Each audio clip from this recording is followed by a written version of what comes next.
తుపాను ముంచుకొస్తోంది. తీవ్ర వాయుగుండం నెమ్మదిగా కదులుతూ సాయంత్రం లేదా రేపు ఉదయానికి తీవ్ర వాయుగుండం తుపానుగా బలపడే అవకాశం ఉంది. దీని ప్రభావం ఏపీపై పడింది. తిరుపతి, నెల్లూరు జిల్లాలకు రెడ్ అలర్ట్ జారీ చేశారు. 24 గంటల్లో భారీ నుంచి అతి భారీ వర్షాలు పడే అవకాశం ఉంది. దక్షిణ కోస్తా, రాయలసీమ జిల్లాలో కూడా ఓ మోస్తరు నుంచి భారీ వర్షాలు కురుస్తాయి. అన్నమయ్య, చిత్తూరు జిల్లాలో కొన్ని చోట్ల భారీ నుంచి అతి భారీ వర్షాలు కురుస్తాయని తెలిపారు. ఆ రెండు జిల్లాలకు ఆరెంజ్ అలర్ట్ జారీ చేశారు. ప్రకాశం, సత్యసాయి, వైఎస్ఆర్ జిల్లాలో భారీ వర్షాలు కురిసే అవకాశం ఉండడంతో ఎల్లో అలర్ట్ జారీ చేశారు. దక్షిణ కోస్తా తీరం వెంబడి 45 నుంచి 55 కిలోమీటర్ల వేగంగా, గరిష్టంగా 65 కిలోమీటర్ల వేగంతో గాలులు వీస్తాయి. కోస్తా తీరంలో మత్స్యకారులు చేపల వేటకు వెళ్లకూడదని సూచించారు. ఏపీలోని అన్ని పోర్టుల్లో 1వ నెంబరు ప్రమాద హెచ్చరిక జారీ చేశారు.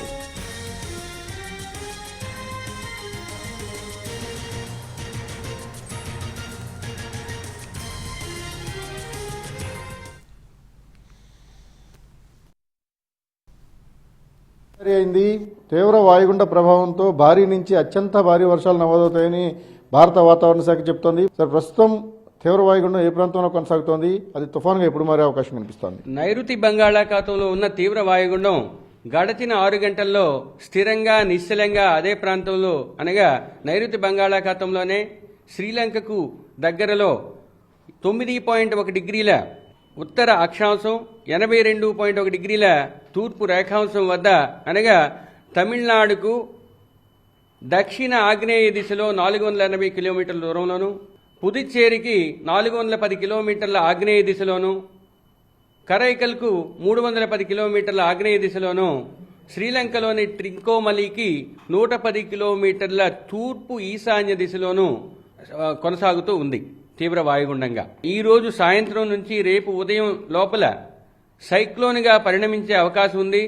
ఆ సమయంలో నైరుతి బంగాళాఖాతంలోనే ఉంటుంది కాబట్టి అక్కడ గాలులు 65 నుంచి 75 నుంచి గరిష్టంగా 85 వరకు పెరిగే అవకాశం ఉంది.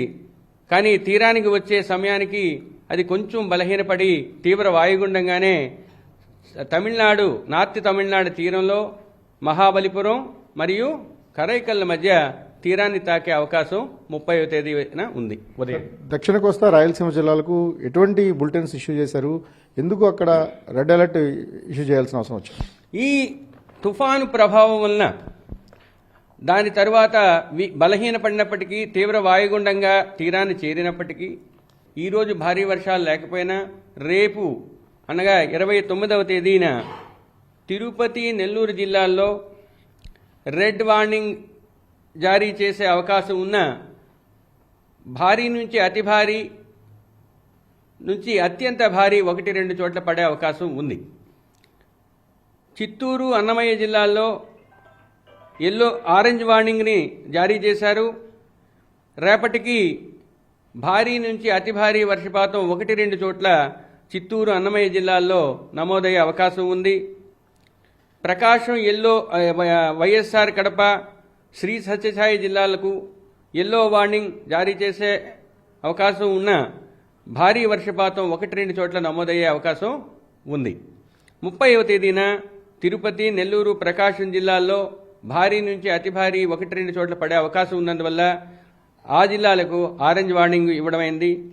చిత్తూరు, అన్నమయ్య, వైఎస్ఆర్ కడప, శ్రీ సత్యసాయి జిల్లాలకు 30వ తేదీన 1-2 చోట్ల భారీ వర్షపాతం నమోదయ్యే అవకాశం ఉన్నందువలన ఎల్లో వార్నింగ్ జారీ చేయడం జరిగింది.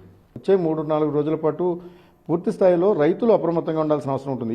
ఈ సీజన్లో వచ్చే వర్షాల వల్ల ఎక్కువ నష్టం రైతులకు జరుగుతుంది. ప్రధానంగా వరి లాంటి స్టాండింగ్ క్రాప్స్ ఏవైతున్నాయో అవి నష్టపోయే ప్రమాదం ఉంటుంది. భారీ నుంచి అత్యంత భారీ వర్షాలు కురిసినప్పుడు పంటలు మునిగిపోయే ప్రమాదం ఉంటుంది. కాబట్టి రైతులు పూర్తి స్థాయిలో అప్రమత్తంగా ఉండాలి. ఆ దిశగా అధికార యంత్రాంగం కూడా గైడ్ చేయాలని భారత వాతావరణ శాఖ సూచనలు జారీ చేసింది.